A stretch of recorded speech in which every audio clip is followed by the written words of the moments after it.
Aujourd'hui, nous allons voyager dans le temps.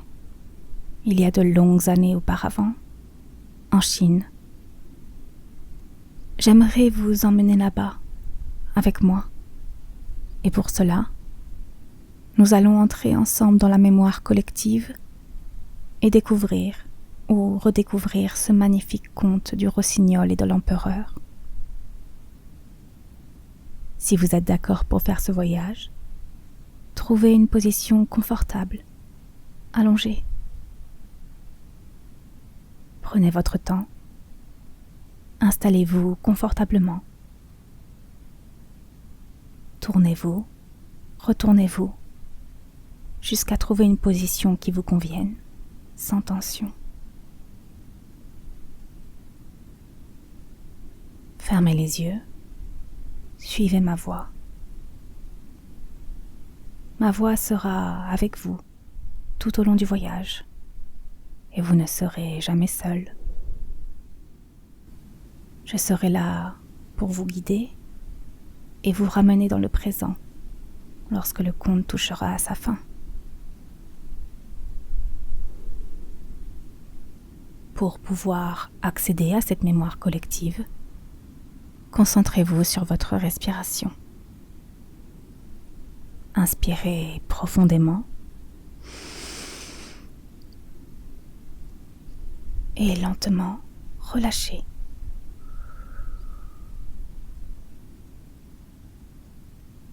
Vous sentez l'air frais qui rentre dans vos poumons et à chaque inspiration, vous vous ancrez de plus en plus sur votre matelas. Inspirez profondément une seconde fois et relâchez doucement.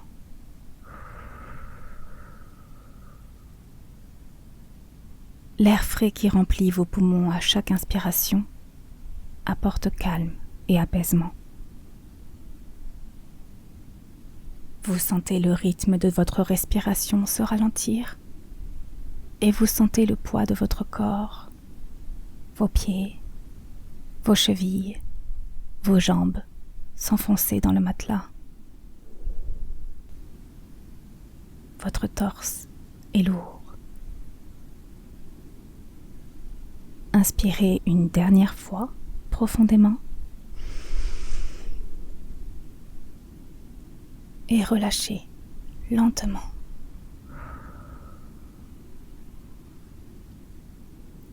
Vos épaules se relâchent, les muscles de votre visage se détendent, vos bras, vos poignets, vos mains s'enfoncent dans la douceur de votre lit.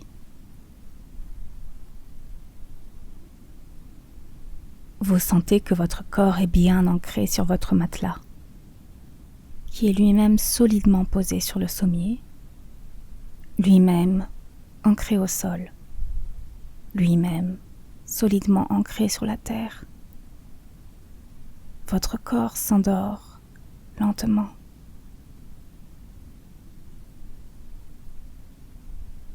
Nous sommes presque prêts pour votre voyage. Restez concentrés sur ma voix. Votre esprit devient léger et se détache petit à petit de votre corps lourd. Suivez ma voix. Vous vous détachez lentement de votre corps et lentement nous décollons. Vous sentez l'air frais et doux courir sur votre visage. Vous voyez des images de différentes époques défiler devant vous. Et enfin, le temps se ralentit petit à petit et enfin s'arrête. Le soleil réchauffe doucement vos bras, votre visage. Vous sentez cette douce chaleur apaiser vos sens. Vous respirez l'odeur agréable de fleurs, de jasmin et de roses. Nous sommes arrivés à destination. Regardez autour de vous. Vos yeux se posent sur le palais magnifique de l'empereur de Chine, réputé pour être le plus beau du monde. Il est entièrement construit de la plus fine porcelaine. Il faut d'ailleurs y faire très attention pour ne pas l'abîmer. Dans le jardin poussent des fleurs merveilleuses, et c'est celle-là que vous sentez, cette odeur délicate qui calme votre esprit. Afin que personne ne puisse passer sans remarquer ces superbes fleurs, on a attaché aux plus belles d'entre elles des clochettes d'argent qui tintent délicatement. Tout est magnifique dans le jardin de l'empereur, et ce jardin s'étend si loin que vos yeux n'en voient pas la fin. Même les jardiniers qui y travaillent tous les jours n'en connaissent pas la fin. Vous empruntez les allées du jardin en appréciant la beauté du lieu. En marchant toujours plus loin, vous arrivez à l'orée d'une merveilleuse forêt, avec de grands arbres et des lacs profonds. Vous savez que cette forêt s'étend elle-même jusqu'à la mer, bleue et profonde. Des navires immenses peuvent voguer jusque sous les branches de cette immense forêt. Et sur les branches de ces arbres vit un rossignol.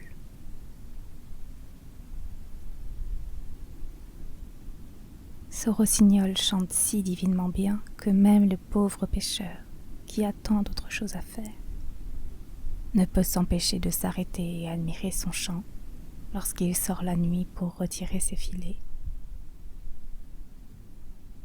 Mais, comme il doit s'occuper de ses filets, il oublie l'oiseau. Les nuits suivantes, quand le rossignol se remet à chanter, le pêcheur s'émerveille de nouveau. Des voyageurs de tous les pays viennent dans la ville de l'empereur et s'émerveillent devant le château et son jardin. Mais lorsqu'ils finissent par entendre le rossignol, ils disent tous: voilà ce qui est le plus beau. Lorsqu'ils rentrent chez eux, les voyageurs racontent ce qu'ils ont vu, et les érudits écrivent beaucoup de livres à propos de la ville, du château et du jardin. Mais ils n'oublient pas le rossignol. Il reçoit les plus belles louanges, et ceux qui sont poètes réservent leurs plus beaux vers pour ce rossignol qui vit dans la forêt, tout près de la mer. Les livres se répandent partout dans le monde, et quelques-uns parviennent un jour à l'empereur. Celui-ci s'assoit sur son trône d'or, lit et lit encore. À chaque instant, il hoche la tête, car il se réjouit à la lecture des éloges que l'on fait sur la ville, le château et le jardin. Mais il y est écrit que le rossignol est vraiment le plus beau de tous. L'empereur s'exclame: mais je ne connais pas ce rossignol. Y a-t-il un tel oiseau dans mon royaume, et même dans mon jardin? Je n'en ai jamais entendu parler. Il appelle donc son chancelier. Il semble y avoir ici un oiseau remarquable qui s'appelle rossignol, dit l'empereur. On dit que c'est ce qu'il y a le plus beau dans mon grand royaume. Alors, pourquoi ne m'a-t-on rien dit à ce sujet? Je n'ai jamais entendu parler de lui auparavant, dit le chancelier. Il ne s'est jamais présenté à la cour. L'empereur dit qu'il veut qu'il vienne ici ce soir et qu'il chante pour lui. Il dit: le monde entier sait ce que je possède, alors que moi-même je n'en sais rien. Je n'ai jamais entendu parler de lui auparavant, redit le chancelier. Je vais le chercher, je vais le trouver. Mais où donc le chercher? Le chancelier parcourt tous les escaliers de haut en bas et arpente les salles et les couloirs. Mais aucun de ceux qu'il rencontre n'a entendu parler du rossignol. Le chancelier retourne auprès de l'empereur et lui dit que ce qui est écrit dans le livre doit sûrement n'être qu'une fabulation. Votre Majesté impériale ne devrait pas croire tout ce qu'elle lit.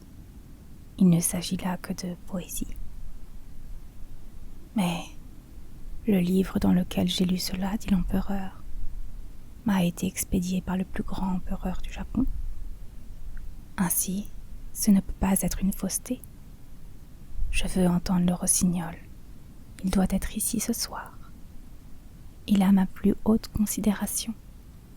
Et s'il ne vient pas, je punirai les gens de la cour après le repas du soir. Le chancelier s'empresse de parcourir de nouveau tous les escaliers de haut en bas et d'arpenter encore les salles et les couloirs. La moitié des gens de la cour y va avec lui, bien sûr. Il s'enquiert du remarquable rossignol qui est connu du monde entier, mais inconnu à la cour. Finalement, il rencontre une fillette aux cuisines. Elle dit « Mon Dieu, rossignol ? Oui, je le connais. Il chante si bien. Chaque soir, j'ai la permission d'apporter à ma pauvre mère malade quelques restes de table. Elle habite en bas, sur la rive. Et lorsque j'en reviens fatiguée et que je me repose dans la forêt, j'entends rossignol chanter. Les larmes me montent aux yeux. C'est comme si ma mère m'embrassait.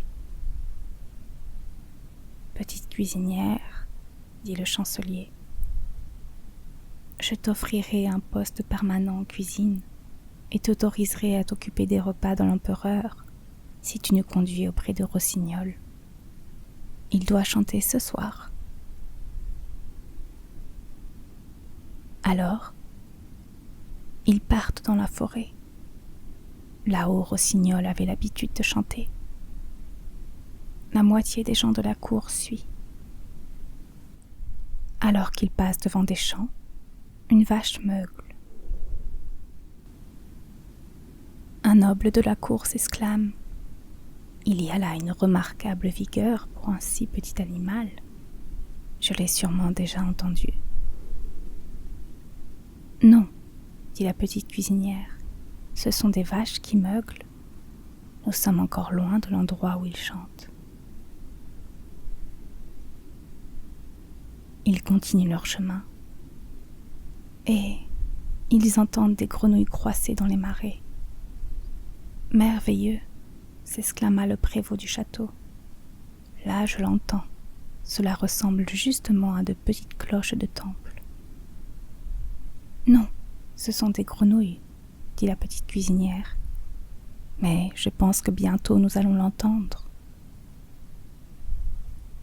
À ce moment, un magnifique chant d'oiseaux se fait entendre. « C'est lui, dit la petite fille. Écoutez, écoutez, il est là. »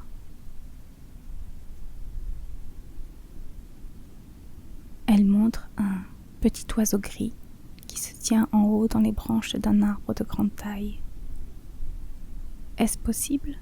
dit le chancelier. Je ne l'aurais jamais imaginé avec une apparence aussi simple. Il aura sûrement perdu ses couleurs, à force de se faire regarder par tant de gens.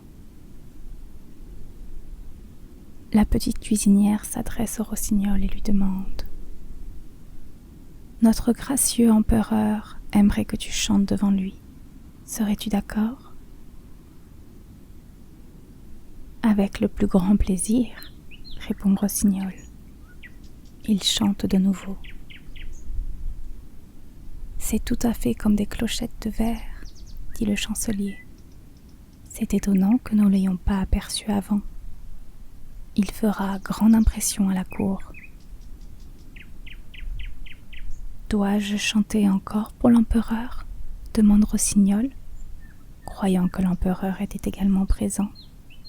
« Mon excellent petit Rossignol, » dit le chancelier, « j'ai le grand plaisir de vous inviter à une fête ce soir au palais. où vous charmerez sa gracieuse majesté impériale de votre merveilleux chant. Mon chant s'entend mieux dans la nature, dit Rossignol, mais il les accompagne volontiers, sachant que c'est le souhait de l'empereur.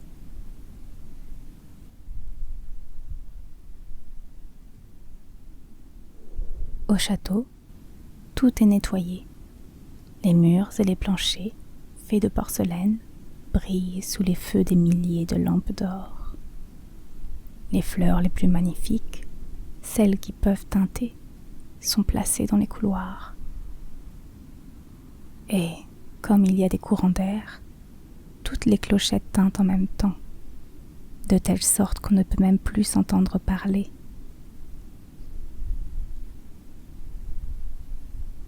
Au milieu de la grande salle, où l'empereur est assis, on a placé un perchoir d'or, sur lequel est perché Rossignol. Toute la cour est là, et la petite fille qui vient de se faire nommer cuisinière de la cour a obtenu la permission de se tenir derrière la porte.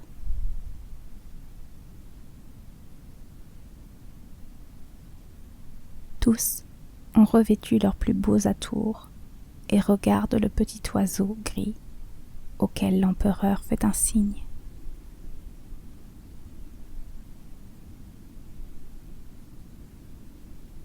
Le rossignol chante si magnifiquement que l'empereur en a les larmes aux yeux.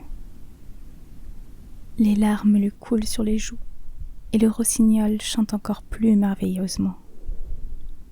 L'empereur est ébloui et déclare que Rossignol doit porter au cou une pantoufle d'or. Le rossignol l'en remercie, mais répond qu'il a déjà été récompensé. J'ai vu les larmes dans les yeux de l'empereur, et c'est pour moi le plus grand des trésors. Oui, j'ai été largement récompensé. Là-dessus, il recommence à chanter de sa voix douce et magnifique.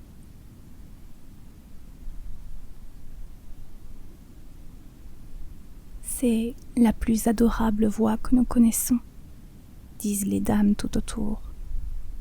Les serviteurs et les femmes de chambre sont aussi joyeux, et cela veut beaucoup dire, car ils sont les plus difficiles à réjouir. Oui, vraiment, Rossignol amène beaucoup de bonheur. À partir de là, on ordonne que Rossignol reste à la cour, dans sa propre cage, avec comme seule liberté la permission de sortir et de se promener 2 fois le jour et 1 fois la nuit. On lui assigne 12 serviteurs qui le retiennent grâce à des rubans de soie attachés à ses pattes. Un jour, l'empereur reçoit une caisse sur laquelle est inscrit « Le Rossignol ». « Voilà sans doute un nouveau livre sur notre fameux oiseau », dit l'empereur. Mais ce n'est pas un livre, mais plutôt une œuvre d'art placée dans une petite boîte.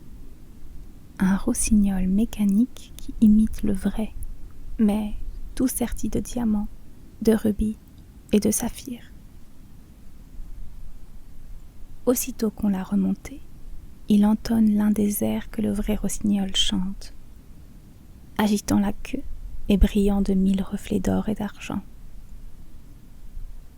Autour de sa gorge est noué un petit ruban sur lequel est inscrit « Le rossignol de l'empereur du Japon est bien humble comparé à celui de l'empereur de Chine. » Tous s'exclament devant la beauté de l'objet, et celui qui a apporté l'oiseau reçoit aussitôt le titre de suprême porteur impérial de rossignol. Maintenant, le vrai rossignol et le faux peuvent chanter ensemble. Mais, tandis que le vrai rossignol chante à sa façon, l'automate, lui, chante des valses. Alors, l'automate doit chanter seul. Il procure autant de joie que le véritable, et s'avère plus adorable encore à regarder. Il brille de 1000 feux. Il chante le même air 33 fois sans se fatiguer. Les gens aimeraient bien l'entendre encore, mais l'empereur estime que c'est au tour du véritable rossignol de chanter quelque chose. Mais où est-il ? Personne n'a remarqué qu'il s'est envolé par la fenêtre en direction de sa forêt verdoyante.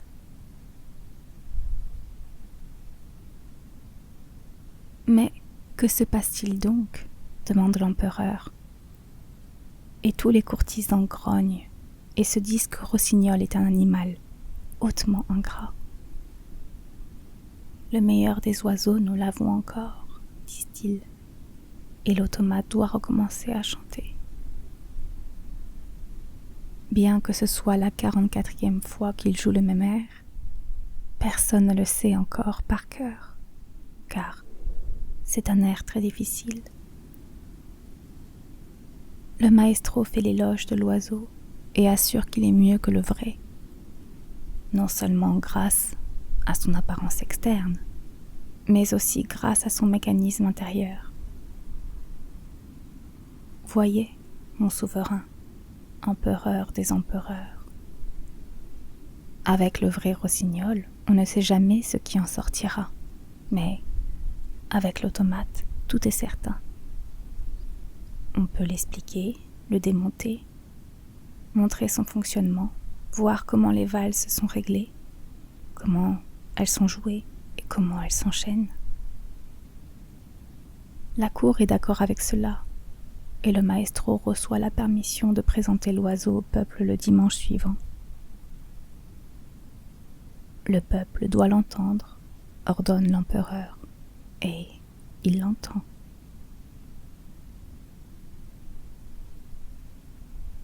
Le peuple est en liesse, comme s'ils étaient tous enivrés. Mais les pêcheurs, ceux qui ont déjà entendu le vrai rossignol, disent « Il chante joliment, les mélodies sont ressemblantes, mais il lui manque quelque chose, nous ne savons trop quoi. »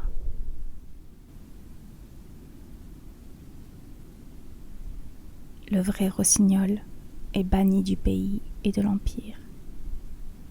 L'oiseau mécanique a sa place sur un coussin, tout près du lit de l'empereur. Et tous les cadeaux que ce dernier reçoit, or et pierres précieuses, sont posés tout autour. L'oiseau est élevé au titre de suprême rossignol chanteur impérial et devient le numéro 1 à la gauche de l'empereur.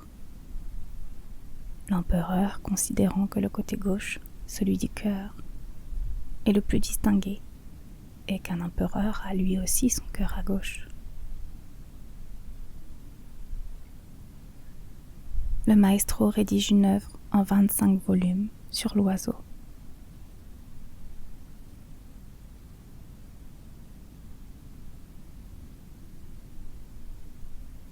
Cette œuvre est très savante, longue et remplie de mots parmi les plus difficiles, et chacun prétend l'avoir lu et compris, craignant de se faire prendre pour un idiot.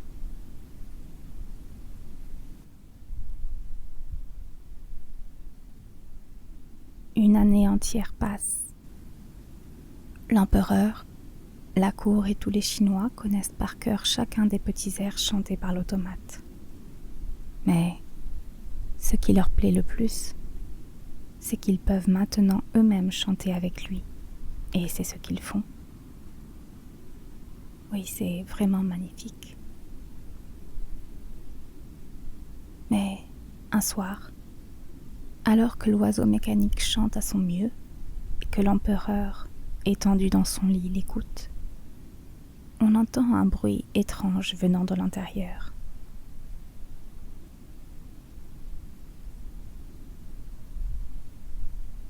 Puis, quelque chose saute à l'intérieur de l'objet.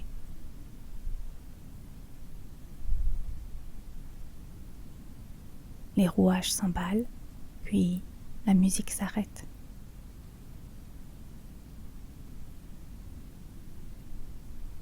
L'empereur saute hors du lit et fait appeler son médecin. Mais que peut-il bien y faire? Alors, on amène l'horloger, et après beaucoup de discussions et de vérifications, il réussit à remettre l'oiseau dans un certain état de marche. Mais il dit que l'oiseau doit être ménagé, car les chevilles sont usées, et qu'il est impossible d'en remettre de nouvelles.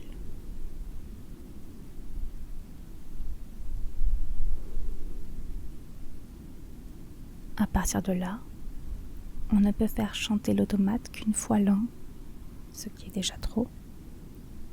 Mais le maestro tient un petit discours, plein de mots difficiles, disant que ce sera aussi bien qu'avant.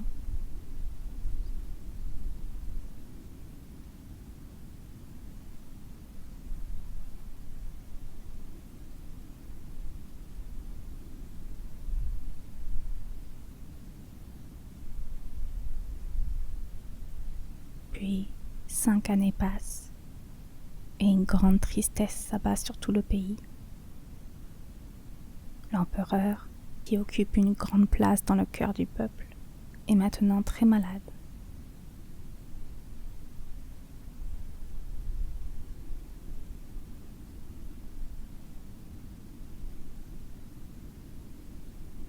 Déjà, un nouvel empereur est choisi, et l'ancien empereur est allongé dans son grand et magnifique lit. Toute la cour le croit perdu, et chacun s'empresse d'aller accueillir le nouvel empereur.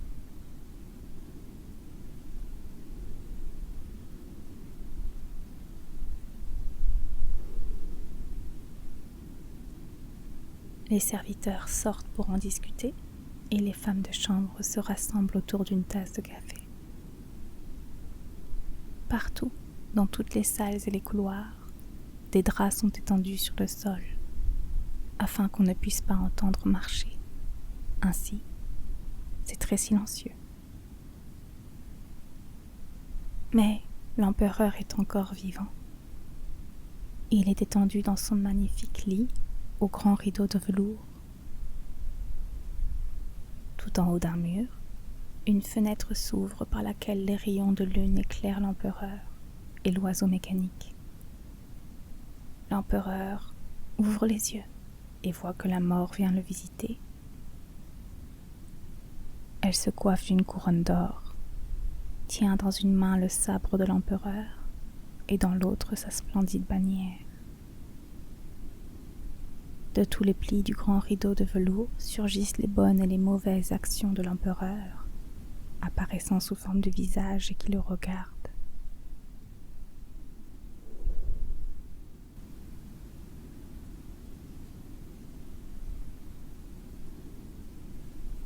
Te souviens-tu d'elle? Demande la mort. L'empereur demande de la musique car il ne souhaite pas l'entendre parler de ses actions passées.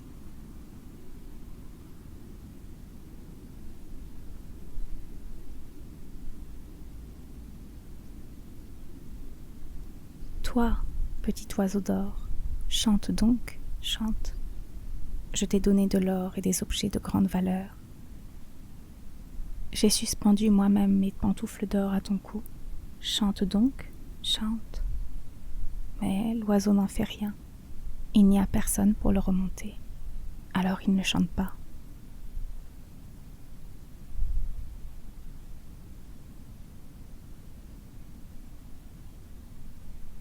Tout est calme, calme et silencieux.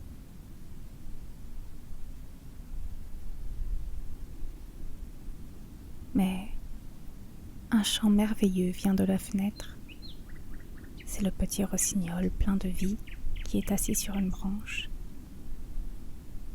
Ayant entendu l'empereur, il est venu chanter pour lui apporter du réconfort et de l'espoir.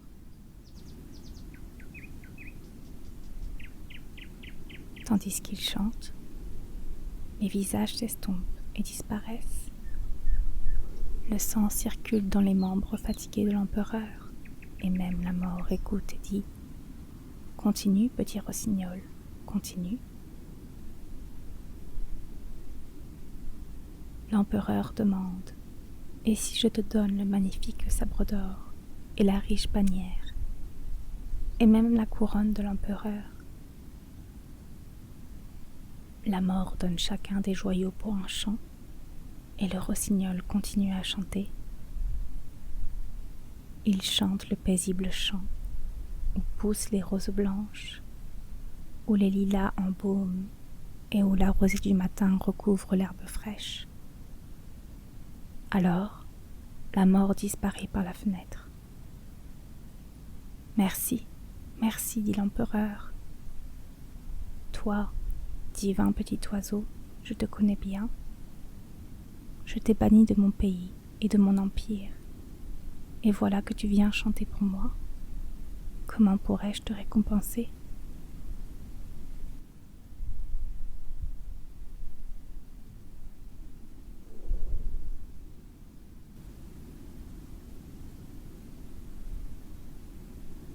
Tu m'as récompensé, répond Rossignol.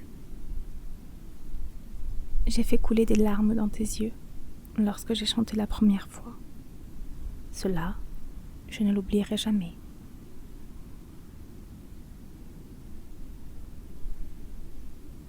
Ce sont là les joyaux qui réjouissent le cœur d'un chanteur. Mais dors maintenant et reprends des forces. Je vais continuer à chanter. Il chante, et l'empereur s'endort paisiblement, se réveillant plus fort et en meilleure santé lorsque le soleil brille déjà par la fenêtre. Aucun des serviteurs n'est encore venu car ils croient tous qu'il est perdu. Rossignol est toujours là, chantant. Tu resteras toujours auprès de moi, dit l'empereur. Tu chanteras seulement lorsque tu en auras envie, et je briserai l'automate en 1000 morceaux. Ne fais pas cela, répond Rossignol. Il a apporté beaucoup de bien aussi longtemps qu'il a pu. Conserve-le comme il est. Je ne peux pas habiter au château, mais laisse-moi venir quand j'en aurai envie. Le soir, je viendrai m'asseoir à la fenêtre et chanterai devant toi pour que tu puisses te réjouir et réfléchir en même temps.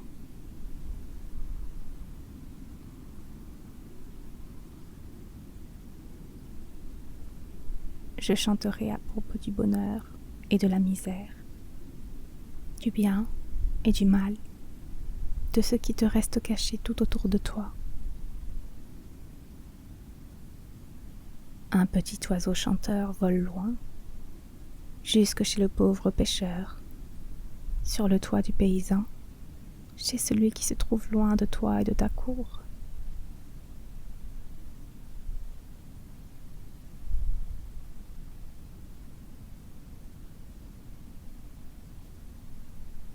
J'aime ton cœur plus que ta couronne, même si la couronne a comme une odeur de sainteté autour d'elle. Je reviendrai et chanterai pour toi. Mais avant, tu dois me promettre. L'empereur dit tout ce que tu voudras. Il est debout dans son costume impérial qu'il vient d'enfiler et tient sur son cœur son sabre. Je te demande de ne révéler à personne que tu as un petit oiseau qui te raconte tout. Alors, tout ira mieux. Puis, Rossignol s'envole. Les serviteurs entrent pour voir leur empereur. Ils sont là, debout devant lui, étonnés. Et il leur dit simplement « Bonjour ».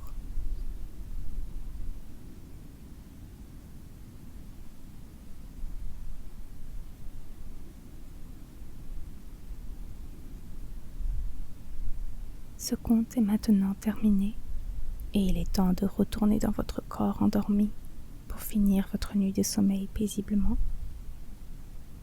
Quittons la Chine et envolons-nous doucement vers le présent et vers votre lit. Réintégrez lentement votre corps endormi. votre corps qui continuera à dormir et rêver pendant quelques heures.